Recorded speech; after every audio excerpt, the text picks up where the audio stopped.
Before we can put you on the path to writing 4,000 words per hour or more, we've got to figure out your starting point. That's where you're at the moment. So we want to know your current hourly words rate. Even if you've been a writer professionally or personally for a long time, you may not know your actual production per hour. Have you ever heard of the concept of the Pareto principle? This means that work expands so as to fill the time to completion. So if you have 4 hours to work on that all-important college paper, it somehow ends up taking you exactly 4 hours. But it's not really the truth that it took you 4 hours to do it, right? You were working towards a deadline. So all too often, our view about how many words we can produce in an hour is totally skewed for a couple of reasons. First of all is this Pareto principle, because we're so used to just filling up the time that we have available to do something.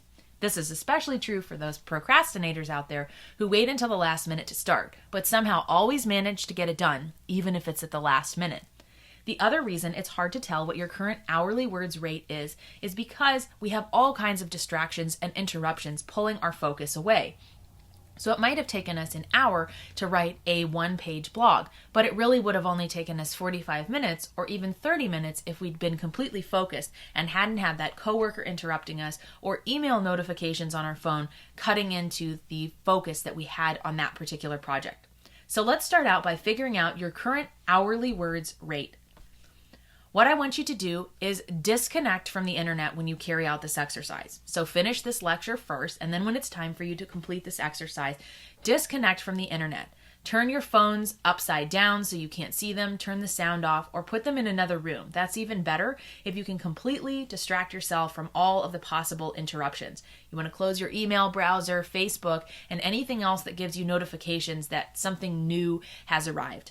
As a society, we've often gotten addicted to receiving these notifications and get excited to see what the new information that's landed in our inbox or on our Facebook timeline is. But if you want to be a really focused writer and someone who writes a tremendous amount of words per hour, we need to cut those distractions out. I'll be covering in more detail exactly how to do that later on in the course. But for now, we need to know your starting point. What you're going to do after you've disconnected from the internet is to time yourself for 10 minutes with a free writing topic or something you know a lot about. I don't encourage you to write something that's extremely complicated or difficult because that would require research. Research is actually a very different process from writing, and that's something you're going to learn in the course, how to divide those up and batch your tasks. So I want you to write about something you know a lot about. It can be about your pet, your relationship with your best friend, a hobby you love doing, whatever it is. And you're going to time yourself for 10 minutes and see exactly how many words you can produce. Remember, no distractions, because those distractions will really skew the results that you get. And don't have any attachment to the outcome of this particular exercise.